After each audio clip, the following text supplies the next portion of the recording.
5 dahilan kung bakit madaling mahalin ang mga Pilipino. Si Kuya Ron ito. Number 5, napaka-welcoming ninyo. Hindi kailangan ng matagal para maramdaman mong belong ka. Minsan unang beses mo palang nakita, pero parang pamilya ka na agad. Number 4, marunong kayong mapasalamat. Napansin ko kahit simpleng bagay, marunong kayong magsabi ng salamat, at ang pusong marunong magpasalamat ay napakagandang puso. Number 3, may malasakit kayo sa kapwa-tao. Kapag may nangangailangan, hindi ninyo agad tinatanong, anong mapapala ko? Ang tanong ninyo ay, paano kita matutulungan? Iyan ang klase ng puso na gustong gusto ko. Number 2, hindi kayo nawawalan ng pag-asa. Ang dami ninyong pinagdaanan bilang bansa. Bagyo, kahirapan, problema, pero bumabangon pa rin kayo. At may ngiti pa rin sa labi. At number 1, mahal ninyo ang Diyos.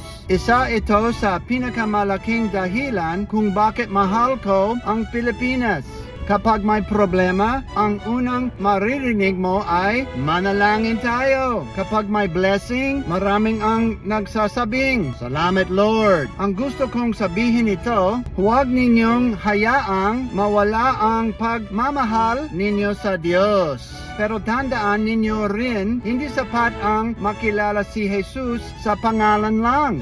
Ang gusto niya ay makilala niyo siya ang personal. Dahil ang tunay na buhay ay hindi lang ang paniwala na may Diyos. Ito ay ang pagkakaroon ng relasyon kay Kristo Jesus.